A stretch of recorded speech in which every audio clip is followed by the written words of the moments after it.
Hey everyone, welcome back to Lifelines here on Z93, today's best hits. Andrea and I, what were we chatting about? We were chatting about the event. We were talking about the event. We were also talking about how sometimes we kind of trick ourselves. We don't allow ourselves to feel great or to feel true gratitude because we're afraid that the rug will be pulled out. We feel like it's safer. Right. And we end up, not being able to experience the good times as much as we could, as well as then sabotaging ourselves. Well, and it's true, and it's very hard for our brain to trust in sustainable happiness Yes. because something's bad's gonna happen.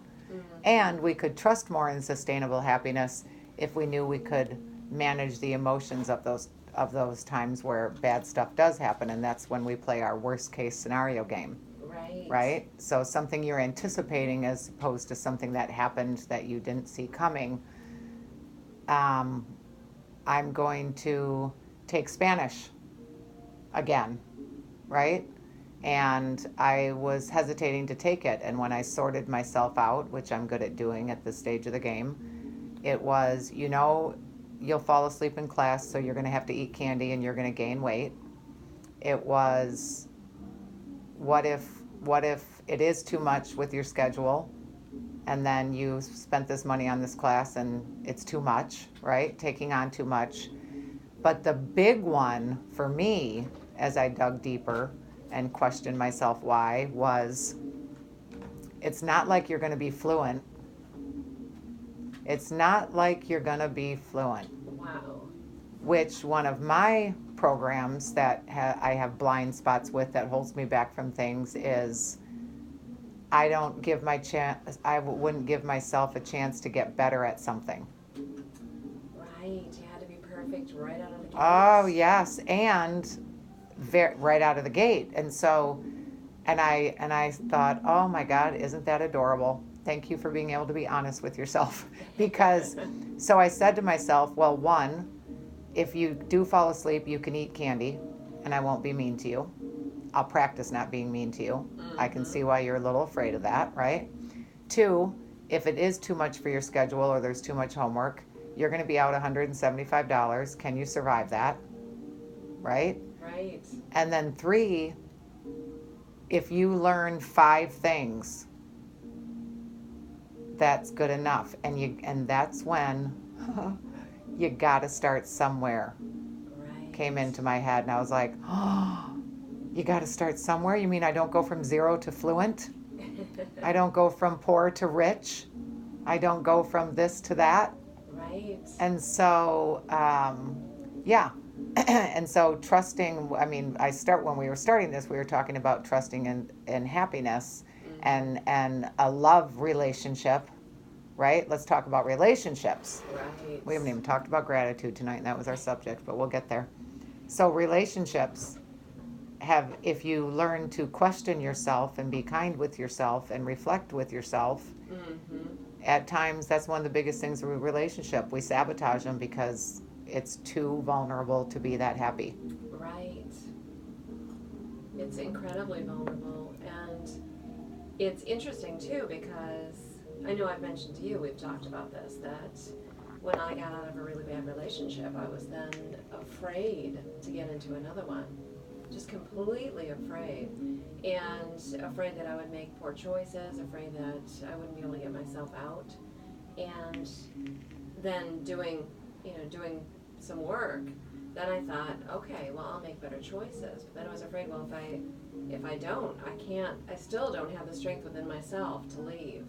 And then finally got to the place where I was trusting in myself after a lot of work, which was like, hey, I can make a wrong choice, and I'm strong enough to get myself out. So it's... Bravo. Yes, it's absolutely something that I didn't realize at the time. I thought it was all about the people coming toward me for a relationship, but it's really about me being there for me and knowing that I can step away. Right.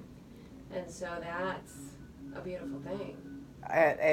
One of my favorite quotes that I made up, but maybe I didn't, I don't know, and I don't care, is no voice, no choice. Right. And so again, in those moments, we forget that we have choices.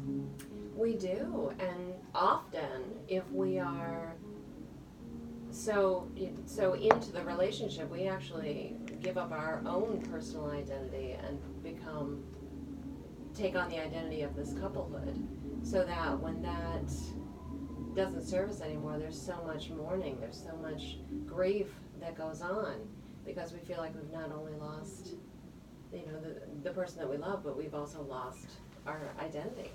Well, and sometimes we didn't have a strong sense of self. More often, I believe, we didn't have a strong sense of self going in. Agreed. And so who are we without a relationship, or without validation, or without another half, right? Yes, or a job that we've so identified with. I Mhm. feel like that's part of who we are. Mm-hmm. So yes, I would agree with you that I guess I can add that to my list, that now not only do I feel strong enough in myself to move away, I feel strong enough in myself to know that I am an individual and have a solid identity Right, for myself. right. And how many, one of our coaching, in our coaching that we help people incorporate into their life and their brain and their identity, is personal responsibility. Mm-hmm. So we've all had things happen to us, and I know what one of my exes did, and I know what my boss did, and I know what my landlord is doing and not fulfilling, and I know what the person that owes me money is not doing. But the question with personal responsibility in this area is, why am I allowing this to happen to me? And so Right. so often when I'm speaking with someone and they're telling me how they're getting screwed over, and I say, well, what did they say when you talked to them about it? And then there's a pause. You didn't talk to them about it. So you're leading them to believe it's okay. Mm-hmm. You're teaching them to disrespect you because you don't have self-respect. What is the fear about communicating?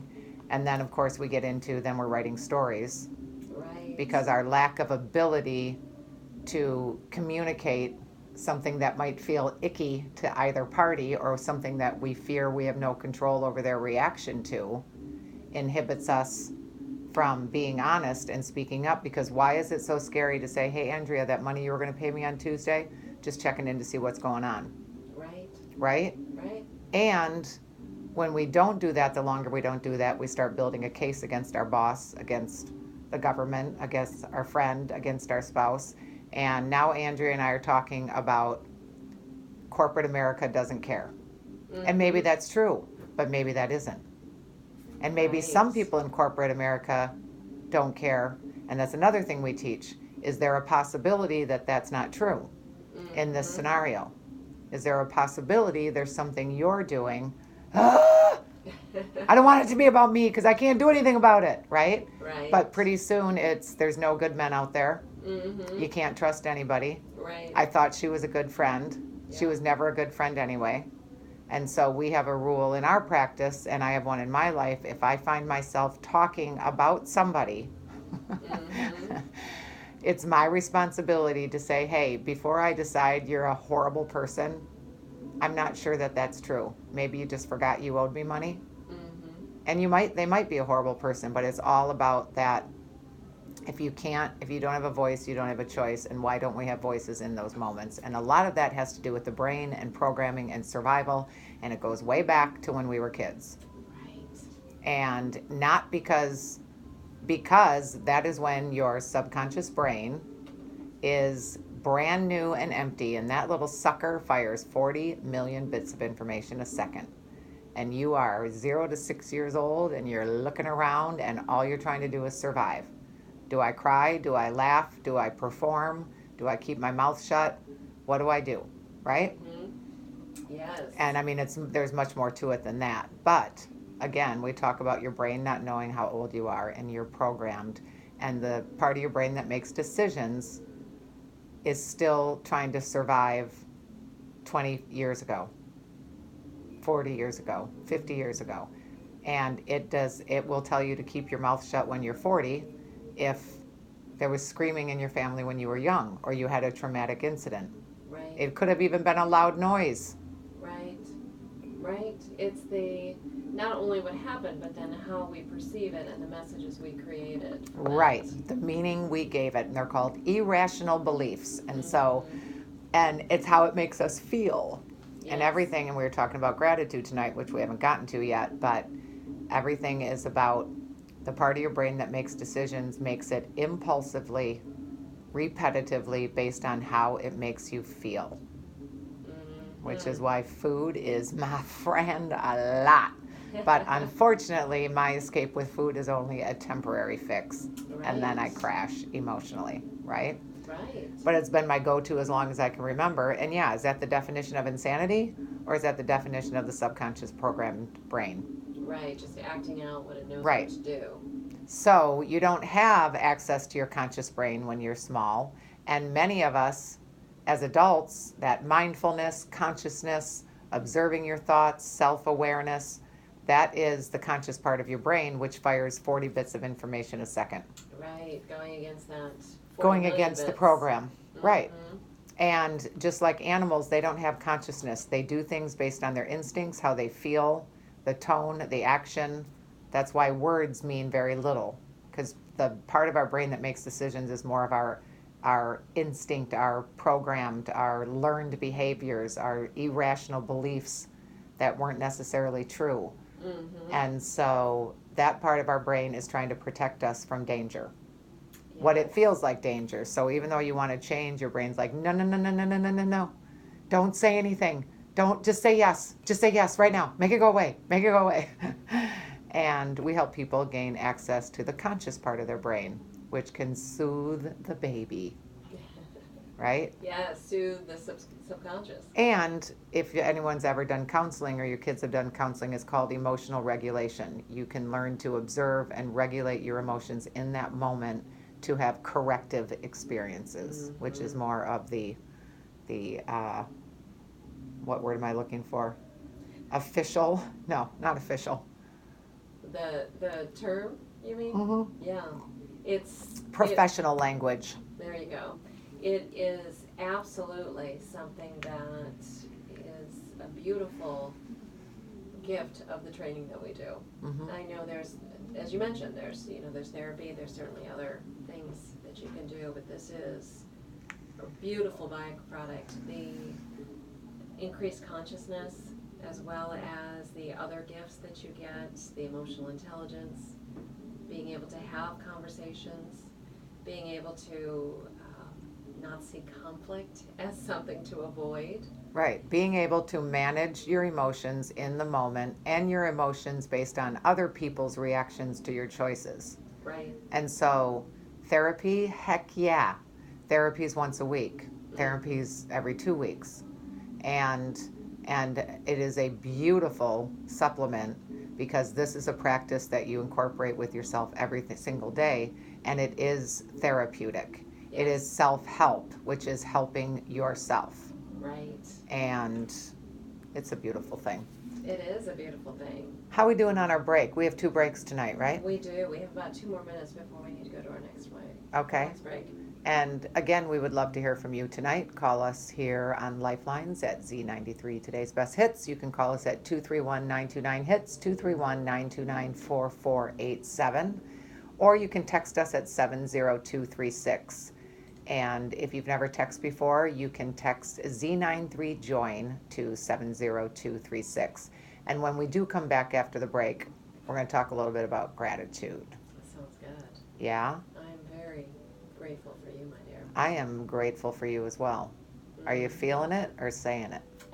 I'm definitely feeling it. Are you? Yes, and it's interesting because every once in a while, and this happens often when you're not there. Isn't that interesting? Yes. I will have been working with a client and it will be so beautiful, and I just want to share that with you, how excited and grateful I am that we developed this together, that we're able to do what we do. Right. And learn and grow along with everyone else. It's a really, really beautiful thing. Mm-hmm. And so in those moments, I try and send you a text and just say, I'm really feeling it. Right. Well, and that's what you learn too, is that when I had PTSD so horribly and isolated for so many years, there isn't always somebody there in the moment. And even if there is, reaching out for help, that's a whole nother show. It's a whole nother topic. And so learning to be there for yourself, which is called reparenting, self-awareness, being clear about what you're feeling, what you want, what your needs are, paying attention to yourself. And even the gratitude piece, to even have gratitude, you have to have time carved out to reflect. Because in order to have gratitude or anything that's real, you have to be able to feel it. And so it's like, oh yeah, I'm grateful. Okay, gotta go. Gotta go check my bank account. Oh yeah, I'm grateful. I know. I gotta. We'll talk later. Busy. And that's one of my favorite things. Are we behind, or are we so ahead that we feel like we're behind? I love that. Are we too ahead of the game that we feel we're behind? It's a mind If I bender. actually waited till we were out of toilet paper multiplied by 20 other things before I needed to replenish it, would I actually have more time? Staying ahead. I wonder if that's where staying alive. It could be. You never Oh, know. are we going to break? We are. Because you're really embarrassing me right now. I'm so glad you could share that. Oh, God, thank God I have a voice. So we will be right back here on Lifelines at Z93, today's best hits.